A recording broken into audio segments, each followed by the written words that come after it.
বাংলাদেশ জামাত ইসলামী আল্লাহর জন্য আল্লাহর দ্বীনকে প্রতিষ্ঠা করার কাজ করে যাচ্ছে।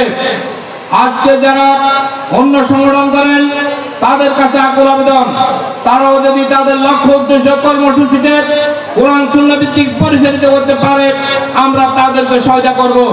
কিন্তু অত্যন্ত দুঃখজনক হলো সত্য, তারা প্রতিদিন আল্লাহর সাথে ওয়াদা করে ইহদিনাস সিরাতাল মুস্তাকিম, হে আল্লাহ তুমি আমাদেরকে সহজ সরল পথ দেখাও।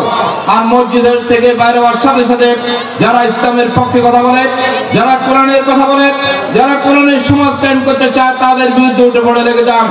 আমরা তাদের কাছে আকুল আবেদন জানাবো, আপনারা আপনাদের লক্ষ্য উদ্দেশ্য কর্মসূচি যদি কোরআন সুন্নাহ ভিত্তিক পরিচালিত পারেন আমরা আপনাদেরকে সহায়তা করব। নাহলে আমরা যারা জামাত ইসলাম করে আমাদের কাজ হচ্ছে আল্লাহর এই জমিন থেকে সকল প্রকার অন্যায় অত্যাচার জুলুম মূলচ্ছেদ করে এর স্থলে কোরআন ও সুন্নাহ ভিত্তিক একটি ইসলামী সমাজ বিনির্মাণ করা, একটি ইসলামী সমাজ ব্যবস্থা কায়েম করা, একটি ন্যায় ইনসাফ ভিত্তিক সমাজ ব্যবস্থা কায়েম করা। আমরা যদি এই কাজ করার জন্য বদ্ধপরিকর, আল্লাহ রাব্বুল আলামিন কোরআনে বলছেন আকিমুস সালাত, তোমরা নামাজ কায়েম করো। আর যা বলছেন আকিমুদ্দিন, তোমরা দ্বীনকে প্রতিষ্ঠা করো। আর দ্বীনকে প্রতিষ্ঠা করতে হলে একা একা সম্ভব নয়, সবাই মিলে সম্মিলিতভাবে প্রচেষ্টা চালাতে হবে। আর সবাই মিলে সম্মিলিত প্রচেষ্টা চালানো হচ্ছে সংগঠন বাংলাদেশ জামাত ইসলামী। এই কাজটা করে বিদায় মূলত আমরা জামাত ইসলামী করি, এটা ছাড়া আর কোনো আমাদের উদ্দেশ্য নেই।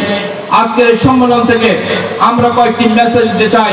যারা অতীতে মানুষের সাথে অন্যায় করছেন, জুলুম করেছেন, নিপীড়ন করেছেন, অত্যাচার করেছেন, মানুষের হক নষ্ট করেছেন, তাদেরকে বলবো হয় আপনারা পার হয়ে যান, নাহলে আপনাদেরকে আমরা এলাকার ছাত্র জনতা যুবক ভাইদের সাথে নিয়ে আপনাদেরকে প্রশাসনে তুলে দিতে বাধ্য হব। আমরা অতীতে দেখেছি, আমরা অতীতের দিকে তাকাতে চাই না। আমাদের আমিরে জামাত বলছেন আমাদের দৃষ্টি এখন সম্মুখে, আমরা সামনের দিকে সবাইকে নিয়ে দেশকে পরিচালনা করতে চাই। দেশের মানুষকে সামনের দিকে একটি দেশের মানুষের মুখে হাসি ফোটাতে চাই। এই জন্য যারা এই এলাকায় মানুষের জিম্মি করে অস্ত্র নিয়ে খেলা করছিলেন তাদেরকে আমরা বলবো আপনারা হয় ভালো হয়ে যান, নাহলে আপনাদেরকে ব্যাপারে আমরা কঠোর সিদ্ধান্ত নিতে বাধ্য হব। আজকের এই সম্মেলন থেকে আমরা আপনাদেরকে আহ্বান জানাই, আপনারা যে অন্যায় মানুষের সাথে করেছেন, অতীতে যে জুলুম করেছেন, নিপীড়ন করেছেন, আজকের সম্মেলন থেকে আপনাদেরকে আমরা উদাত্ত আহ্বান জানাবো। আগামীতে যারা অন্যায় করবে, যারা জুলুম করবে, যারা নিপীড়ন করবে তাদেরকে ছাড়তে হবে না। আমরা বাংলাদেশ জামাত ইসলামী ইসলামী ছাত্র শিবির এই দেশের মানুষকে সাথে নিয়ে যারা অতীতে যে কাজ করেছেন তারা ফল পেয়েছেন, আবার ভবিষ্যতেও যারা এই কাজ করার জন্য আসবেন আমরা তাদেরকে ইনশাআল্লাহ সেটি সময়মতো জবাব দেব।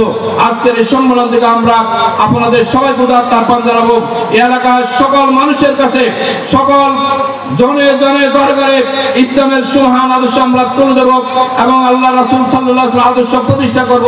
আজকের এই সম্মেলন থেকে আমরা ঘরে ফিরে আমাদের কাজগুলোকে আমরা সামনের দিকে এগিয়ে যাব।